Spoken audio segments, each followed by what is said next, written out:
Welcome. This is Elizabeth Fulgaro. With me today, Chaplain Lisa Northway, U.S. Army. Chaplain Lisa, thank you for being with us again. Thank you for having me. So we were talking about your deployment to Iraq in 2008. I'm curious, you did not have a chaplain assistant at your first place forward. How about when you moved? Did you have a chaplain assistant then? And how did that work out? Well, on this Iraq deployment, I was given a chaplain assistant just before we left. It wasn't the person I had trained with, who I'd gone to NTC with. That person wasn't able to go due to the joy of finding out that they were with child. And that's a hard thing, is when you've trained with somebody, you built a trust, and you think you're going to have that. And but I was told that well, even though you typically would have a private, maybe a specialist at the battalion level, that I actually was going to have an NCO, a sergeant. And I was like, oh, okay, well, that sounds good. You'll have a seasoned soldier. About 2 months into the deployment, I remember there was this point where the chaplain assistant, she said to me, you're not entitled to an E5, a sergeant, and you're really lucky you got me. I said, oh, yes. I feel very thankful that you could come. And I wasn't sure, exactly what the intent was but with all that. But I started getting complaints from some of the soldiers about my chaplain assistant. And over time, as we went on, we were, putting together some of the religious support events. At the end of our first one, which was, we've talked about real estate before. It's to be able to get real estate anywhere, to even have an event, especially if even just maybe another chapel service or something. It's no small thing. And she had done the work and found the space, advertised it, in a place where it's pretty austere. If you advertise an event and you actually have it, that's you've got that. It's not something you can easily change. And I remember the end of the evening, as we'd wrapped it up, and we were walking away. She said, "Chaplain, could we change the night of this event?" And I said, "Well, I don't know. I don't think we can. Wasn't this the only night they said we could have that space?" She said, "Yeah." And I could see there was something not right about that for her, and I didn't understand it. But that was when I look back, that was the time when things just seemed to unravel.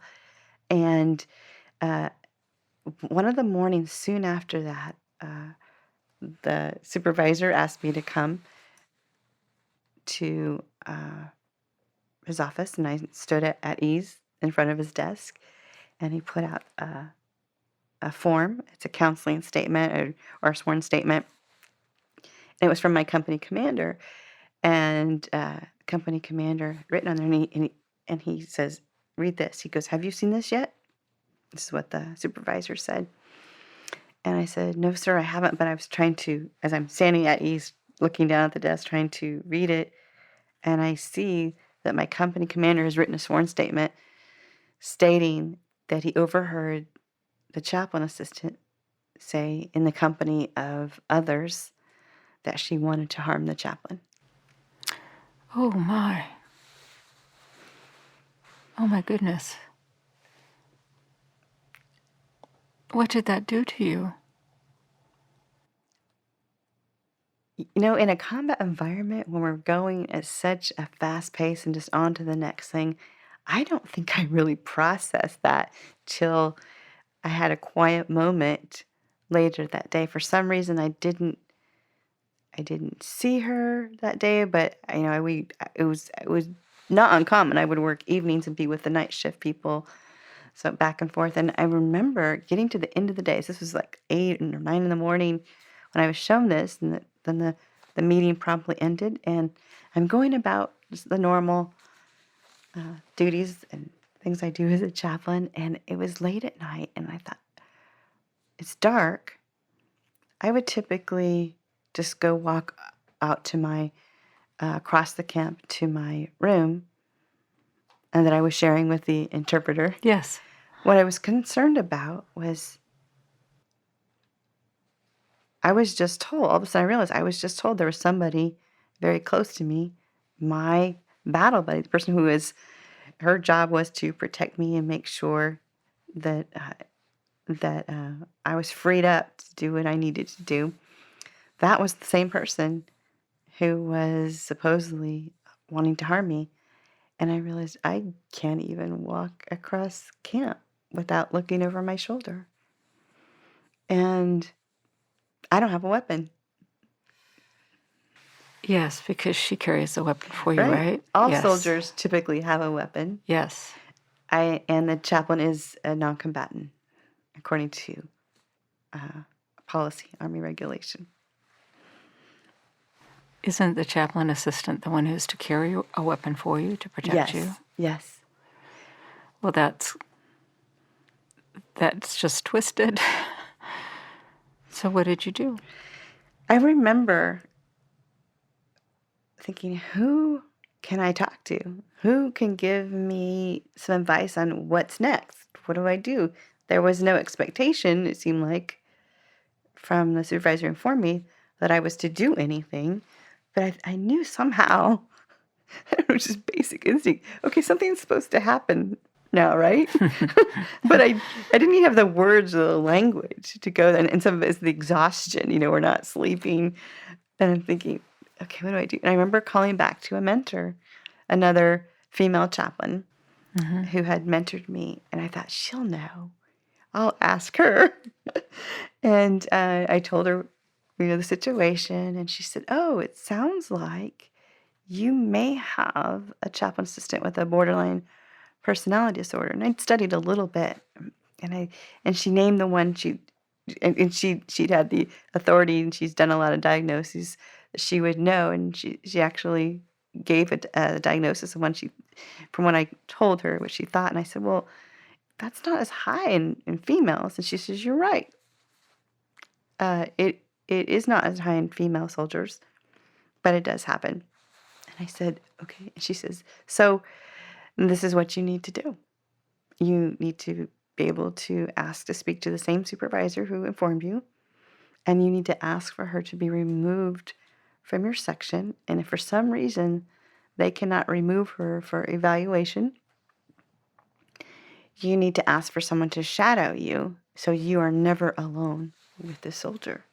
Because if she indeed, as the company commander verified, felt free enough to state her intent to harm, then you need to use wisdom. You need to take her at her word.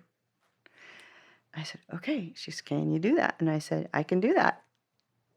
And so the next morning after our formation, it was actually the morning of our patch.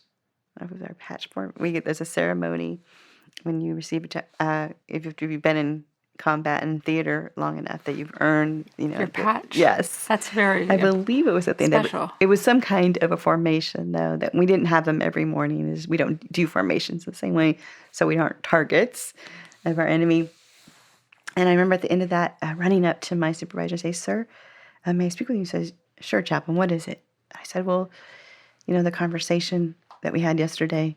He said, "Yes, sir. Could I talk to you privately in your office?" And he said, "Yes."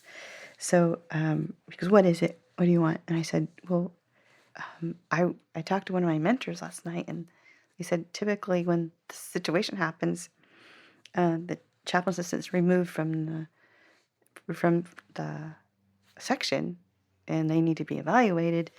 And he says, "Is that what you want, chaplain? Do you want her removed?" And I said, "Well, sir, I think, I'm trying to think safety first here. It seems like she deserves to be evaluated for behavioral health, mental health." At that time, it was the Air Force Mental Health Clinic at FOB CalSU. And I said, "Yes, sir. That's what I want. I think that would be best. And in addition, if you have somebody else that that can work with me. Well, during this situation, that would be helpful. And I'm happy to talk to the sergeant major. I know the sergeant major selects any special duty soldier.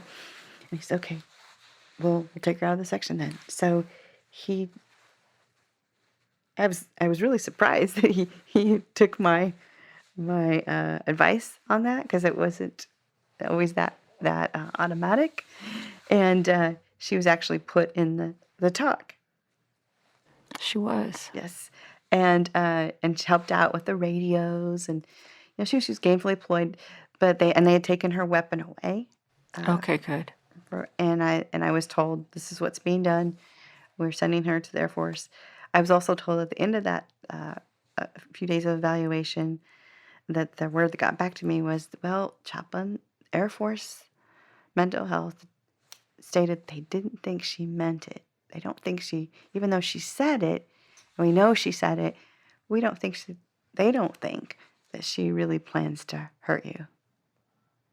And I wasn't sure what to do with that. Like, okay, she said it, but they don't think she meant it. So they think basically was she just needs to go back to work.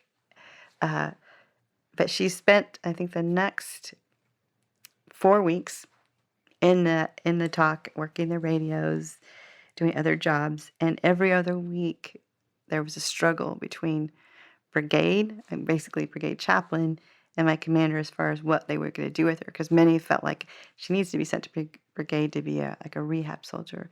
I've been told since then, anytime that a chaplain or any soldier threatens to harm somebody, they should be sent home, back to our homeland, and be evaluated there.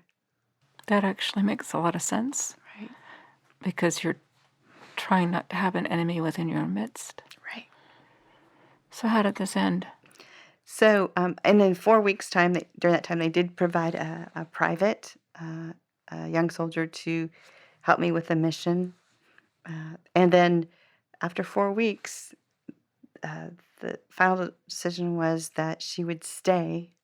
After her bags were packed and she was going to be going to the camp, she would just stay here. And she just have to we'd all have to just figure this out.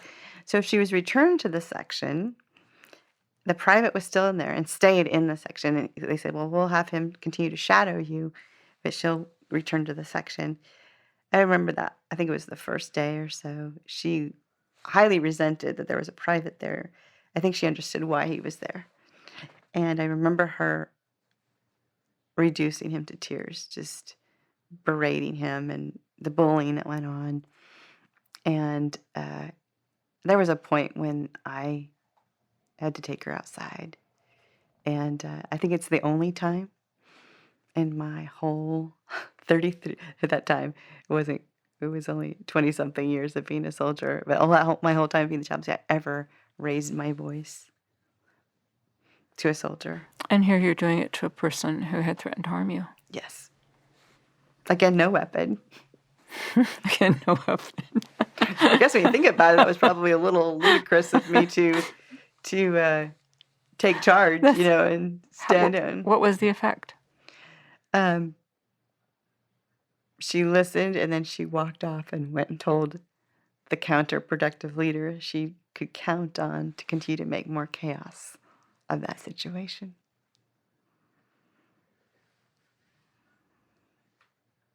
Did it last for the rest of the deployment? I would say it did, because that incident actually happened before the personal Via Dolorosa. Oh, we did? Yes. Sure. Okay. And there were some leaders were considered UCMJ action. I remember my commander actually doing a personal investigation of whatever that means of the supervisor, and coming to me, and because I had said, sir, the brigade chaplain said that some things were said by my supervisor about my conduct or my worth or whatever.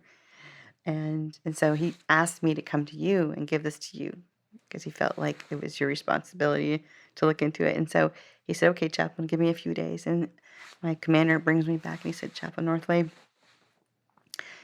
I did take time, and I looked into all those situations that the brigade chaplain mentioned and that you've told me.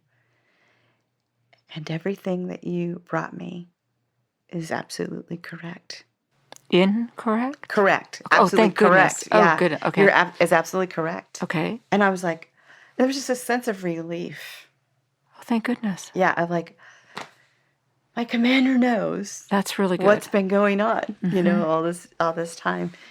And I'm just thinking, and then I just kind of waited, and he said, but Chaplain Northway, we've got just about 2 weeks, 10 days to 2 weeks to get everybody on the planes and get out of here and get home. And this is what I want you to focus on for the rest of the remainder of the time. I want you to focus on the salvation of your supervisor,